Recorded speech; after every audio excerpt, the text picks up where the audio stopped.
श्री स्वामी समर्थ. आजची आपली कथा आहे सुनेची चूक. तुझा नवरा व्यसन करतोय आणि तू त्याला सावरूही शकत नाहीस, मग बायको म्हणून काय उपयोग तुझा? सासूचा आवाज हॉलमध्ये घुमला. मुक्ता स्वयंपाकघराच्या दारात थिजल्यासारखी उभी होती. सासरेही मागे नव्हते. ते म्हणाले, लग्न होऊन 6 महिने झाले, अजूनही आदर्श तसाच आहे. म्हणजे दोष कुणाचा?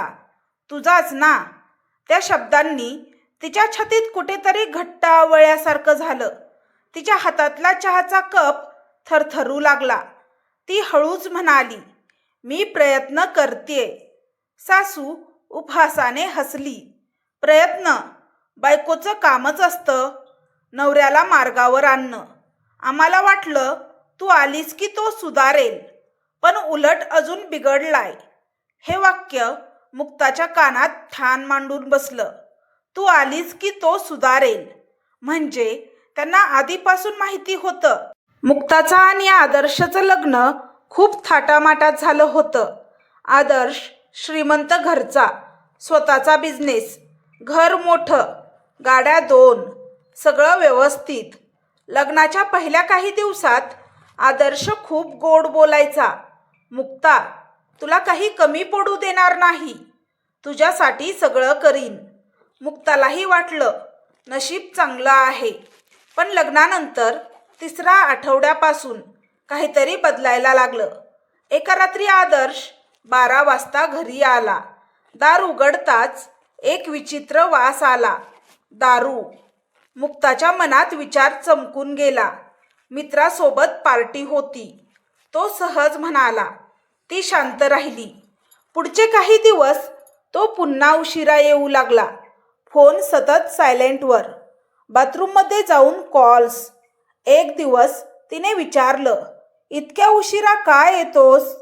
तो चिडून म्हणाला, मी लहान मुलगा नाही, प्रश्न विचारू नकोस. त्या क्षणी मुक्ताला जाणवलं काहीतरी बरोबर नाही. तो दिवस अजूनही तिच्या डोळ्यासमोर जिवंत होता. रात्री 2 वाजता बेल वाजली. मुक्ता घाबरून उठली. दार उघडलं आणि आदर्श जवळजवळ कोसळलाच. डोळे लाल, तोंडातून दारूचा तीव्र वास, खिशातून पांढऱ्या पावडरीची छोटी पाकिटं खाली पडली. मुक्ताचं हृदय खाली कोसळलं. हे काय आहे? तिचा आवाज कापत होता. तो नशेत हसला. काही नाही, रिलॅक्स. त्या रात्री पहिल्यांदा मुक्ताला कळलं, हे फक्त दारू नाही, हे व्यसन आहे. सकाळी तिने सासू सासऱ्यांना सगळं सांगितलं. तिला वाटलं ते धक्का खातील, रागावतील, आदर्शला सुनावतील. पण सासू शांतपणे म्हणाली, आम्हाला माहिती आहे. मुक्ता थिजली. माहिती आहे? सासरे दीर्घ श्वास घेत म्हणाले, मित्राच्या संगतीने लागलं. आम्ही खूप समजावलं, म्हणूनच लग्न लावलं. वाटलं जबाबदारी आली की सुधारेल. त्या क्षणी मुक्ताच्या आत काहीतरी तुटलं. तिला लग्नाआधी कुणी सांगितलं नव्हतं, एकदाही नाही. मुक्ता हार मानणारी नव्हती. ती आदर्शशी शांतपणे बोलायची. तू सोडू शकतोस हे. मी तुझ्यासोबत आहे. कधी प्रेमाने, कधी रागाने, कधी रडून. पण आदर्शचं उत्तर सारखंच असायचं, माझं आयुष्य आहे, मला जगू दे. तो मित्रांसोबत अजून जास्त वेळ घालवू लागला. ऑनलाईन जुगारही सुरू झाला. घरात पैशाची चणचण दिसायला लागली. हळूहळू सासूचा सूर बदलला. मुक्ता, तुझ्यामुळेच तो बाहेर जास्त राहतो. तू त्याला नीट सांभाळत नाहीस. बायको म्हणून अपयशी ठरलीस. मुक्ता शांतपणे सगळं ऐकत राहायची. पण आज ती मर्यादा ओलांडली गेली होती. तुझा नवरा व्यसन करतोय आणि तू त्याला सावरू शकत नाहीस. सासू पुन्हा ओरडली. मुक्ताने कप टेबलावर ठेवला. ती पहिल्यांदा सरळ उभी राहिली. आई, मी एक प्रश्न विचारू का? सासू चिडून म्हणाली. काय? मुक्ताचा आवाज आता थरथरत नव्हता. तुम्हाला आधीपासून माहिती होतं ना? हॉलमध्ये शांतता पसरली. सासरे नजर चुकवू लागले. म्हणजे तुम्ही मला सांगितलेलं नाही आणि आता माझ्यावर दोष टाकताय. सासू काही बोलली नाही. मुक्ताच्या डोळ्यात पाणी होतं, पण आवाज ठाम होता. मी लग्न केलं तेव्हा मला वाटलं मी एका चांगल्या माणसाशी संसार करते, पण मला सत्य सांगितलंच नाही. मला फसवलं गेलं. हे ऐकून सासरे अचानक रागावले. फसवलं? मोठं बोलू नकोस. मुक्ता शांतपणे म्हणाली. सत्य लपवणं म्हणजे फसवणूक नाही का? आदर्श पुन्हा नशेत घरी आला. घरात तणाव जाणवत होता. काय झालं? तो म्हणाला. मुक्ता त्याच्यासमोर उभी राहिली. तू असं किती दिवस जगणार आहेस? तो हसला. जोपर्यंत मला मजा येते. ती त्याच्या डोळ्यात पाहत म्हणाली. तुझ्या मजेसाठी माझं आयुष्य का जळावं? तो क्षणभर गप्प झाला, पण पुन्हा अहंकाराने म्हणाला. तुला नसेल आवडत तर? वाक्य अर्धवट सोडून तो आत गेला. मुक्ता जागीच उभी राहिली. तिला पहिल्यांदा जाणवलं, हा फक्त तिचा नवरा नाही, हा एक व्यसनाधीन माणूस आहे. दुसऱ्या दिवशी सकाळी ती आरशासमोर उभी होती. डोळे सुजलेले, पण चेहऱ्यावर भीती नव्हती.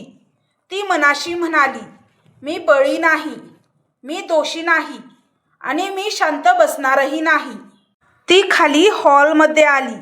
सासू सासरे बसले होते. ती ठाम आवाजात म्हणाली, आजपासून मला कोणीही दोष देणार नाही. तुम्ही मला सत्य सांगितलं नाही, ही तुमची चूक. पण आता आपण सगळे मिळून त्याला सुधारायचं आहे. सासरे तिच्याकडे पाहत राहिले. काय म्हणायचं आहे तुला? मुक्ता म्हणाली, आदर्शला मदतीची गरज आहे आणि ती मदत आपण देणार, पण दोष माझ्यावर टाकून नाही. सासूचा आवाज आता मवाळ झाला. तो ऐकेल का? मुक्ता शांतपणे म्हणाली, ऐकावं लागेल. त्या संध्याकाळी मुक्ता एकटीच बाल्कनीत उभी होती. खाली रस्ता गजबजलेला. लोक आपापल्या आयुष्यात व्यस्त. तिच्या मनात एकच विचार फिरत होता, ही सुनेची चूक नाही, ही सत्य लपवण्याची चूक आहे. आतून आदर्शचा हसण्याचा आवाज येत होता. फोनवर मित्रांशी बोलत. मुक्ताच्या डोळ्यात आता अश्रू नव्हते, फक्त निश्चय होता. आता ती रडणार नव्हती, आता ती लढणार होती. आणि ही लढाई फक्त नवऱ्याशी नव्हती, तर त्या चुकीच्या समजुतीशी होती की सून आली की मुलगा सुधारतो. घरात काही दिवस शांतता होती, पण ती वादळाआधीची शांतता होती. मुक्ता आता गप्प बसणारी नव्हती. ती निरीक्षण करत होती. आदर्शचे फोन, त्याचे मित्र, पैशांचा ओघ, सगळं तिच्या लक्षात येत होतं. पण आदर्श मात्र अजूनही बेफिकीर. त्या दिवशी दुपारी बँकेचा मॅनेजर घरी आला. सासरे हॉलमध्ये बसले होते. मुक्ता स्वयंपाकघरात. मॅनेजर गंभीर आवाजात म्हणाला, सर, आदर्शने घेतलेले पर्सनल लोन 3 महिन्यापासून थकलेलं आहे. सासऱ्यांच्या चेहऱ्यावर निराशा होती. काय? कोणतं लोन? Online transaction. मोठी रक्कम आहे. मुक्ताच्या हातातलं भांडं खाली पडलं. म्हणजे जुगार? फक्त अंदाज नव्हता, तो खरंच बुडत होता. आदर्श घरी आला तेव्हा वातावरण जड होतं. सासऱ्यांनी कडक आवाजात विचारलं, हे लोन काय आहे? आदर्श चिडून म्हणाला, माझं आयुष्य आहे, मी बघेन. मुक्ता पुढे आली. तू बघशील. घर बुडालं तर? तो तिच्याकडे वळून म्हणाला, तू मध्ये पडू नकोस. हीच वेळ होती.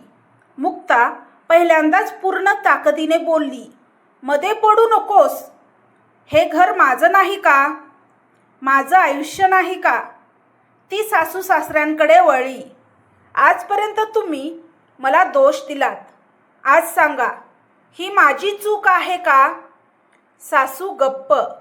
मुक्ता पुढे म्हणाली, तुम्ही मला लग्नाआधी सांगितलं नाही की तुमचा मुलगा व्यसनाधीन आहे. तुम्ही माझ्यापासून सत्य लपवलं.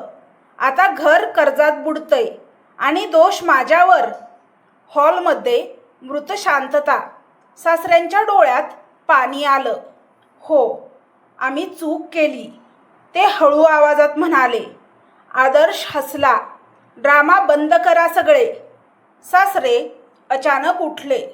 ड्रामा नाही आदर्श, आम्ही तुझं आयुष्य वाचवायचा प्रयत्न केला, पण आम्ही एका मुलीचं आयुष्य पणाला लावलं. हे ऐकून आदर्शच्या चेहऱ्यावर पहिल्यांदा अस्वस्थता दिसली. मुक्ता शांत पण कठोर आवाजात म्हणाली, मी इथे उपचार नाही, मी माणूस आहे. त्या रात्री चौघही हॉलमध्ये बसले. मुक्ता सरळ बोलली, आता दोनच पर्याय आहेत. आपण त्याला व्यसनमुक्ती केंद्रात दाखल करू किंवा मी हे घर सोडेन. सासू दचकली. मुक्ता, ती ठाम होती. मी बळी नाही होणार, माझं आयुष्य पणाला लावणार नाही. आदर्श जोरात हसला. तू मला धमकावतेस? मुक्ता त्याच्या डोळ्यात डोळे घालून म्हणाली, धमकी नाही, निर्णय. पुढचे 2 दिवस आदर्श मुद्दामजून उशिरा घरी यायला लागला. मित्रांसोबत फोटो टाकले. पार्टी, दारू, जणू घरच्यांना चिडवण्यासाठी. पण 3ऱ्या दिवशी बँकेकडून नोटीस आली, कायदेशीर कारवाईची. आदर्शच्या चेहऱ्यावर पहिल्यांदा भीती उमटली. तो मित्रांना फोन करू लागला, भाऊ, थोडे पैसे पाहिजेत. एक एक करून सगळ्यांनी टाळलं. आता शक्य नाही, मी बाहेर आहे, नंतर बोलू. Phone cut. त्या क्षणी त्याला जाणवलं, मित्र फक्त पार्टीसाठी होते, संकटासाठी नाही. त्या रात्री तो आरशासमोर उभा होता. डोळ्याखाली काळी वर्तुळे, चेहरा उतरलेला. मुक्ता दरवाजातून पाहत होती. ती आत आली. तुझ्यासाठी अजून एक संधी आहे. तो कटू हसला. तू मला वाचवणार? मी नाही, तू स्वतः. ती पुढे म्हणाली, आईवडील म्हणाले आहेत, त्यांनी मला फसवलं म्हणून. प्रॉपर्टी माझ्या नावावर करतील. प्रॉपर्टी माझ्या नावावर झाली की मी घर सोडून जाऊ शकते. पण तुला जर वाटत असेल की मी इथून जाऊ नये, तर त्यासाठी माझी एक अट आहे. तो चिडून म्हणाला, काय अट? तू व्यसन सोडशील. त्याच्या डोळ्यात राग चमकला. माझ्या घरावर तुझं नाव. मुक्ता शांत. मला घर नको, मला आयुष्य हवं. पुढचे काही दिवस आदर्श पूर्ण एकटा पडला. मित्र नाहीत, पैसे नाहीत, घरच्यांचा आधार नाही. सासरे स्पष्ट बोलले, आता 1 रुपयाही देणार नाही. सासू रडत म्हणाली, आम्ही तुला लाडावलं, चूक आमची होती. आदर्श पहिल्यांदा गप्प बसला. एक सकाळी मुक्ता त्याच्या समोर बसली. मी अजून इथे आहे कारण मला तुझ्यात बदल शक्य वाटतो, पण ही शेवटची संधी आहे. तो हळू आवाजात म्हणाला, मला जमत नाही. मुक्ताने त्याचा हात धरला. म्हणूनच व्यसनमुक्ती केंद्र असतं. तो डोळे मिटून बसला. अहंकार तुटत होता. सासरे कागदपत्र घेऊन आले. व्यसनमुक्ती केंद्राची माहिती. आदर्श बराच वेळ शांत होता. शेवटी तो म्हणाला, ठीक आहे, प्रयत्न करतो. मुक्ताच्या डोळ्यात पाणी आलं, पण ती हसली नाही. तिला माहिती होतं, ही सुरुवात आहे, शेवट नाही. आदर्श गाडीत बसला होता. व्यसनमुक्ती केंद्राकडे जाणारी गाडी हळूच निघाली. तो मागे वळून घराकडे पाहत होता. मुक्ता दरवाजात उभी. तिच्या चेहऱ्यावर कठोर शांतता. ही तिची जीत नाही होती, ही तिची लढाई होती. आणि अजून खरी परीक्षा बाकी होती. व्यसनमुक्ती केंद्राच्या पांढऱ्या भिंतीसमोर उभा असताना आदर्शला पहिल्यांदा स्वतःची भीती वाटत होती. दरवाजा बंद झाला आणि त्याला जाणवलं, हा पळण्याचा मार्ग नाही. पहिल्या रात्री त्याला झोपच लागली नाही. शरीर थरथरत होतं, डोकं जड, हाताला सवय लागलेली, काहीतरी हवं होतं. डॉक्टरांनी समजावलं, हे विथड्रॉवल आहे. शरीर विरोध करेल, पण तुम्ही टिकून राहिलात तर शक्य आहे. आदर्श चिडून म्हणाला, मला काही प्रॉब्लेम नाही, मी ठीक आहे. डॉक्टर शांत हसले. जो म्हणतो मी ठीक आहे त्यालाच सर्वात जास्त मदतीची गरज असते. त्या शब्दांनी तो गप्प झाला. पहिले 3 दिवस नरकासारखे होते. घाम, चिडचिड, राग, डोकेदुखी, कधी रडू येई, कधी वस्तू फेकाव्या वाटत. तो वारंवार म्हणायचा, मला घरी जायचं आहे. काउन्सलर शांतपणे विचारायची, घरी जाऊन काय कराल? त्याच्याकडे उत्तर नसायचं. 4थ्या दिवशी त्याला ग्रुप थेरपीला बसवलं. इतर लोक आपापली कहाणी सांगत होते. कोणी व्यवसाय गमावला, कोणी बायको, कोणी मुलं. एक माणूस म्हणाला, मी सगळ्यांना दोष दिला. शेवटी कळलं, शत्रू मीच होतो. त्या वाक्यावर आदर्शची नजर खाली गेली.